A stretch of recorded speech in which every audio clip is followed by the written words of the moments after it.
عزيزي المشاهد، ما سوف تشاهد في الدقائق القادمة ربما يكون بمثابة انقلاب لكل المفاهيم التي عرفتها، ولا سيما من عاش في ظلال التعليم الأكاديمي ولربما لا. لكن في جميع الحالات أتمنى منك أن تشاهد بنظرة محايدة وعقل مفكر لا متلق. فهل أنت مستعد؟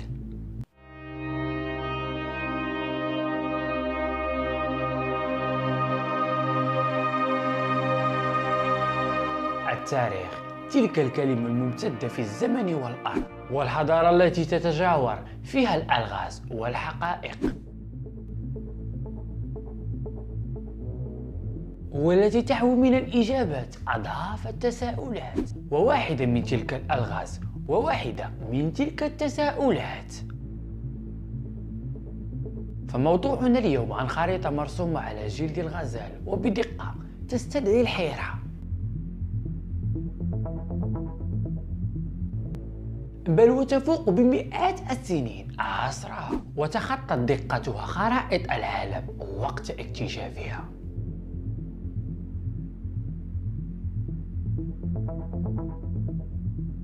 ولغزها التاريخي يتمثل في كيفية معرفة رسامها بقارة لم يعرفها العالم إلا بعد مرور 3 قرون من عصره.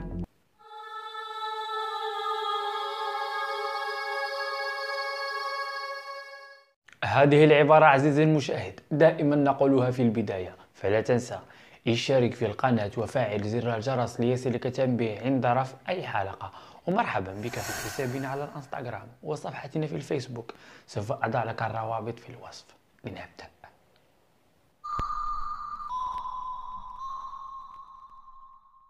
فلم تكن أوروبا تعلم في القرن ال18 سوى عن قليل ما يوجد في جنوب المحيط الهادي، وظلوا وقتا طويلا معتقدين بأن هناك كتلة ضخمة من اليابسة قابعة في الجنوب، ربما تكون قارة جنوبية ما لم يكن لديهم علم بها حتى ذلك الوقت، بسبب وجود حاجز جليدي كان يصعب اختراقه حين ذلك. إلا أن جيمس كوك البحار والملاح والإنجليزي الجنسية التي ساعدت رحلاته أجيال المستكشفين فيما بعد، وقام باكتشاف العديد من الجزر القريبة من القارة القطبية الجنوبية أنتاركتيكا في سنة 1772، وكان ذلك كافي بالنسبة له ليعد نفسه أول مكتشف للقارة القطبية الجنوبية، حيث اشتهر جيمس كوك في كتب التاريخ على أنه من أنجح رسامي الخرائط في التاريخ، لأنه اشتهر على أنه أنبل البحار على الإطلاق، فهو مكتشف قارات كاملة غابت عن علم الأوروبيين قرونا طويلة، من بينها اكتشافه لقارة أستراليا وسواحل نيوزيلندا، بحثا عما يجهله العالم من أسطورات القارة الجنوبية. ليرسم لقارة أستراليا خرائط دقيقة كانت المصدر الأول في التاريخ واعتراف موثق ومفصل بجغرافيتها، ولكن كان هدفه الأساسي من رحلته التي انتهت باكتشافه لقارة أستراليا هو البحث عن القارة الجنوبية، وأن يقطع الشك الزاعم بأنها قارة أسطورية بيقين وجودها على أرض الواقع فعلا. ولهذا قام جيمس كوك برحلته الثانية التي خلدت اسمه في التاريخ للمرة الثانية بعد اكتشافه لقارة أستراليا، وبعدها في عام 1772 تم اكتشاف جزر كثيرة قريبة من القارة القطبية الجنوبية، ورسم لها كوك خرائط مفصلة واعتبرها جزءا من قارة قطبية أكبر لا تبعد عن الجزر كثيرا، إلا أنه لم يستطع رؤية القارة بشكل واضح، ولكنه خلد في التاريخ باكتشاف الحضارة الأوروبية قارات العالم ورسم أولى الخرائط لها. تابع معي الآن وركز معي عزيزي المشاهد، فماذا لو قلت لك في هذه النقطة أن هناك من اكتشف القارة القطبية الجنوبية، ليس فقط الجزر القريبة منها، وقبل جيمس كوك بمئات السنين، ما يقارب 250 سنة. نعم عزيزي المشاهد، هذا الكلام صحيح، تابع معي وسوف تفهمني. فمدينة غاليبولي التي تقع في شبه جزيرة في تركيا الغربية في الجزء الأوروبي من تركيا، التي يصفها المؤرخ العثماني ابن كمال في كتاب 100 من عظماء أمة الإسلام غيروا مجرى التاريخ، يقول إن أبناء غاليبولي أمضوا حياتهم في البحر كالتماسيح، وكانت أسرتهم القوارب، وهددتهم البحر والسفن ليلا ونهارا. ومنهم بيري ريس أو الريس بيري كما نقول في دولتنا المغرب، الذي نشأ وترعرع وسط أباطرة البحر. فدعني أسألك الآن عزيزي المشاهد، ألم تتذكر هذا الاسم؟ نعم، هذا هو البحار والقبطان العثماني الشهير بيري ريس الذي ذكرنا في الحلقة السابقة بعنوان أسرار أنتاركتيكا الغامضة. سوف أضعها لك هنا.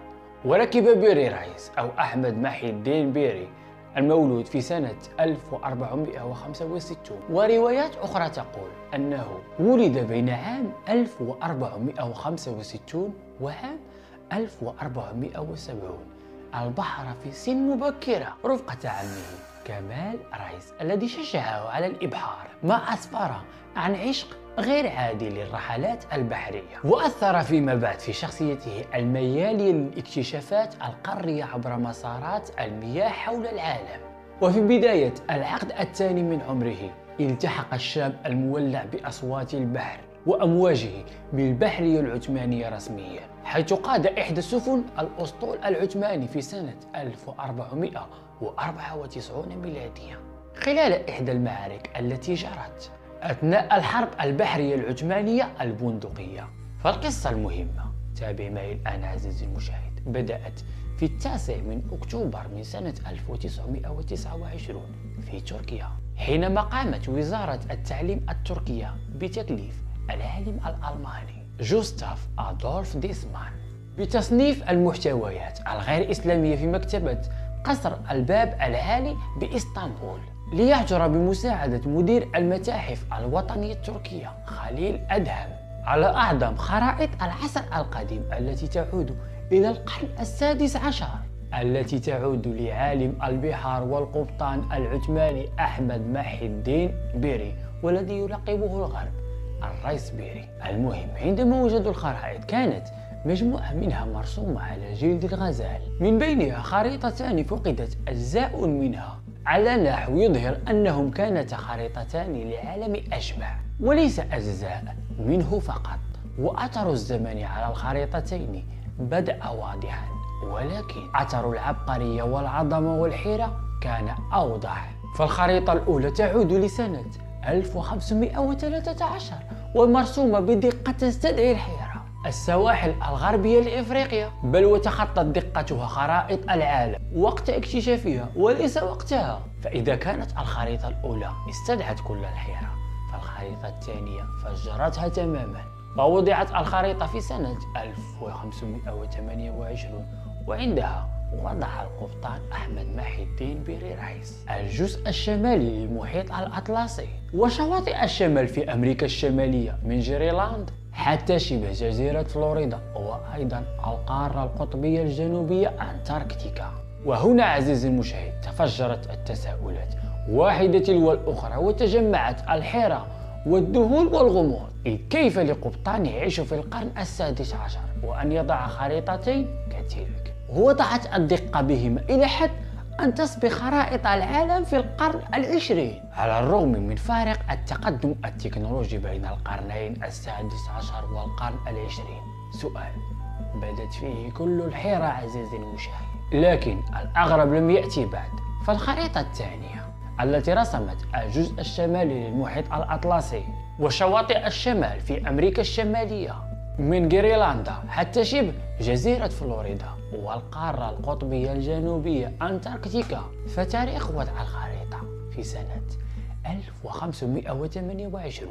تابع معي الآن واستعد للمفاجأة. فاكتشاف أنتاركتيكا عن طريق جون ديفيس قائد إحدى مراكب صيد الفقمة. فمتى كان ذلك؟ كان في سنة 1821، أي أن القبطان أحمد محي الدين قد رسم بدقة متناهية أنتاركتيكا التي لم يعرفها العالم أجمع في وقته والعصور اللاحقة له حتى عام 1821، أي تاريخ اكتشافها. وهنا يتخذ اللغز بعدا ثلاثيا، فلا يذهب تفكيرك عزيزي المشاهد إلى حلقة الأبعاد ال11 فقط، تاريخيا وحضاريا وعلميا. واللغز التاريخي يتمثل في كيفية معرفة القبطان أحمد محي الدين بيري رايس بقارة لم يعرفها العالم إلا بعد مرور 3 قرون من عصره. أما اللغز العلمي فيأتي على لسان الباحثة السورية زينب بيرهجيكلي الحاصلة على الدكتوراه في الأدب العثماني من جامعة بنجاب في لاهور. ترى أن الخريطة التي رسمها بيري لعام 1513 هي أقدم خريطة موجودة لقارة أمريكا على سطح الأرض، وهو ما يعني ريادة العالم العثماني. فالخريطة تبلغ من الدقة المتناهية ووضوح الصورة ما جعلها محطة أنظار الباحثين الجغرافيين في شتى العالم، حيث تظهر الجبال بنقوش بارزة والأنهار بخطوط سميكة والمسطحات بنقاط حمراء ومناطق حجرية تتضمن رسومات لنباتات شائعة وصور بعض الحيوانات، إضافة إلى بعض الملاحظات حول مختلف المناطق. أما الجزء المتبقي منها فيتضمن مناطق من السواحل الشرقية والغربية للمحيط الأطلسي، كذلك الخطوط الساحلية للأمريكيتين الشمالية والجنوبية وجزر الأنتيل وشمال غرب إفريقيا وفرنسا وإسبانيا، وهو ما يجعلها تحظى بقيمة تاريخية كبيرة.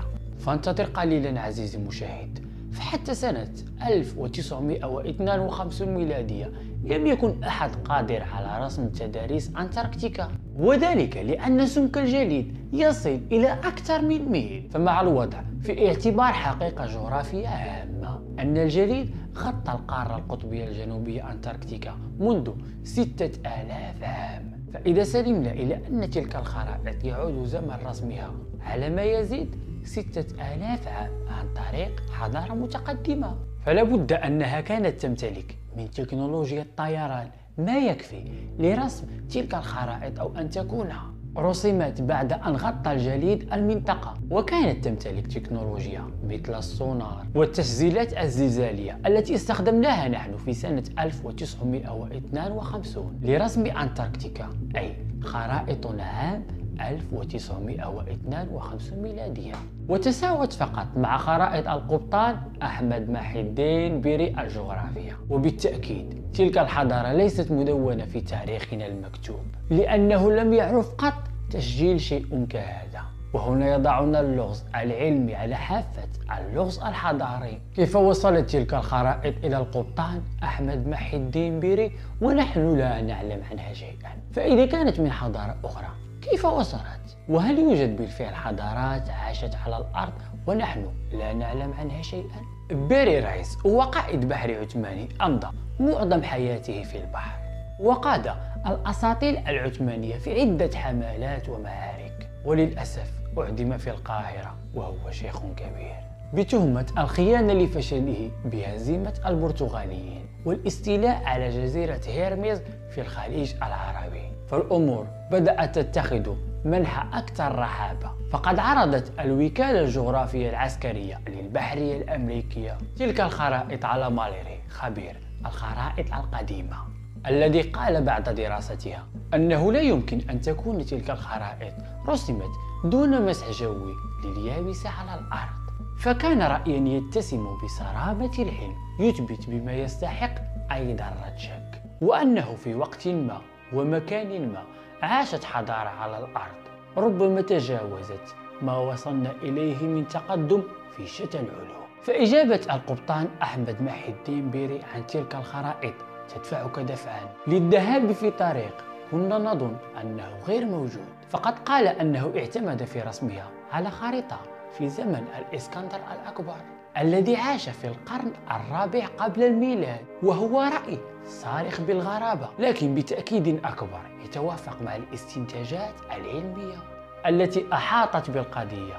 ولقد عز البعض أن تلك الخرائط إلى وثائق من مكتبة الإسكندرية القديمة، ليخرج علينا عالم الجغرافيا تشارلز هابجود الأستاذ بجامعة هامبشاير في كتابه خرائط ملوك العالم القديم، ليؤكد أن راسم الخرائط ليس القبطان أحمد محي الدين بيري، وإنما حضارة متقدمة لإنتاج خرائط كتلك التي سلمت جيلا بعد جيل حتى وصلت لأيادي القبطان أحمد محي الدين بيري، وهو أمر قد أجمع عليه كل من درس القضية. وأسفل تلك الخرائط قد زينها القبطان أحمد محي الدين بيري بقوله: ليس هناك مثل هذه الخريطة في حيازة أي شخص في العالم.